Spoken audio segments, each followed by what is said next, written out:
शंकर जिस माया की बात करते हैं, जिस स्वप्न की बात करते हैं, वो इसी बात की चर्चा करते हैं, जिसे वो कहते हैं कि ब्रह्म सत्यम जगत मिथ्या, कि ब्रह्म सत्य है और ये संसार मिथ्या है, भ्रामक है, इल्यूजरी है। तो इसमें फिर कुछ और परंपराएं चल पड़ती हैं। तो कुछ लोग कहते हैं कि अगर ब्रह्म सत्य है तो उसके माध्यम से निकला सपना भी असत्य कैसे हो जाएगा। ये तर्क रहा शंकर के विरोध में। और अगर ये सपना ही है तो अगर ब्रह्म सुंदर है तो उसका सपना भी सुंदर ही तो होना चाहिए, तो क्यों ना इस सपने का भी आनंद लें। शंकर इसी विचार के आयाम की बात करते हैं कि जो तुम्हारा संसार है, जिसे तुमने प्रक्षेपित किया है, प्रोजेक्ट किया है, जो तुम्हारी प्रोजेक्टेड रियलिटी है, वो इल्यूजरी है। ये नहीं कि सारा संसार बेकार हो गया है, तुम इसे छोड़कर भाग जाओ, तुम साधु हो जाओ, तुम त्यागी हो जाओ। इस बात की बात वो नहीं करते। जो प्रोजेक्टेड रियलिटी है, प्रक्षेपित मान्यता है, उसके प्रति जागना।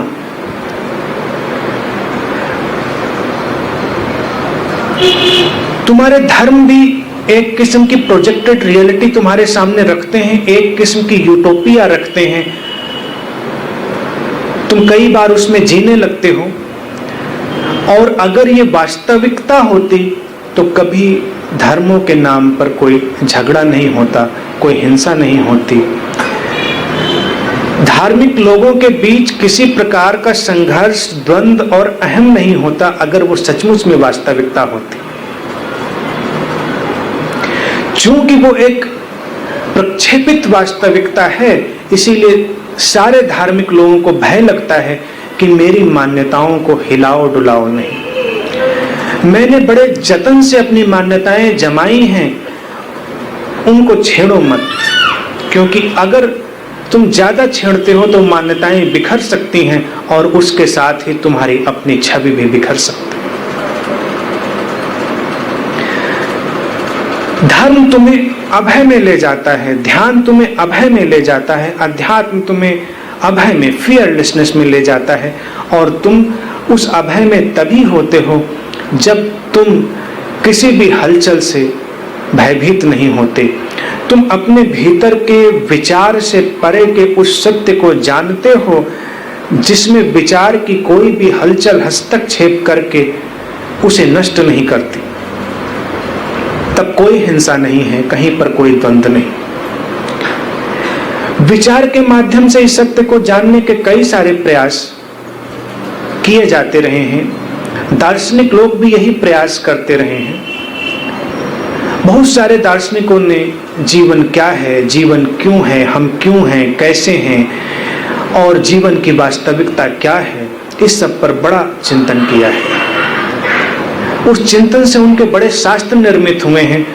पश्चिम के बहुत सारे चिंतकों के प्रति और इधर पूर्व में भी बहुत सारे ऐसे चिंतक हुए जिन्होंने चिंतन तो किया लेकिन उसमें ध्यान को प्रवेश नहीं किया। जैसे आंतरिक शक्ति के मैंने 3 आयाम कहे, विचार, ऊर्जा और सजगता। तीनों आयामों के इकट्ठे होने पर कुछ चौथा प्रवेश कर जाता है, द फोर्थ, जिसे पतंजलि तुरीय कहते हैं। वो उस पार का, अननोएबल का। तब तुम अपने आप को जानते हो। चिंतन से, दर्शन से जिन लोगों ने सत्य को जानने का प्रयास किया वो अंत में एक विक्षिप्तता में चले गए, क्योंकि केवल विचार, विचार और विचार की श्रृंखलाओं से जब तुम आगे बढ़ते हो तो विचार का इतना दबाव तुम्हारे ऊपर बनता है कि वो तुम्हें विक्षिप्त कर देता है।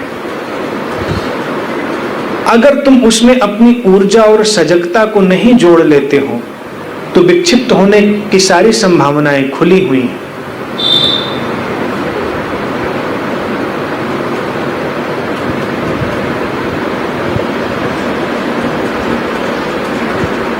सजगता क्या है? सजगता इस विचार की हलचल के पीछे ठहर जाना, तुम्हारी चेतना का स्थिर हो जाना, निस्तरंग हो जाना, स्टिल हो जाना। Deep inner stillness, that is your consciousness. उस स्थिर चेतना से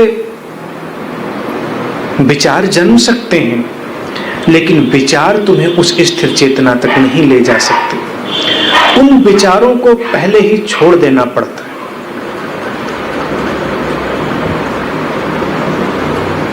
फॉलो कर रहे हैं सारी बात?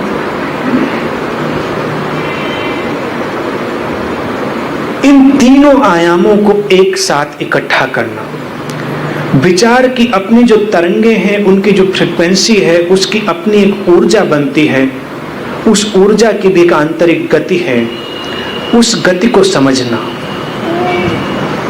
अंतर यात्रा में हम ऊर्जा की उस गति को समझते हैं और हम सजगता की ओर बढ़ते हैं और गहरे।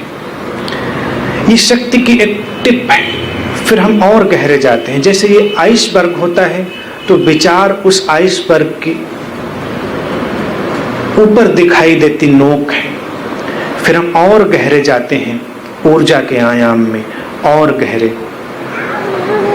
सजगता के आयाम में, और फिर आइसबर्ग से जब सागर में छलांग लग जाती है,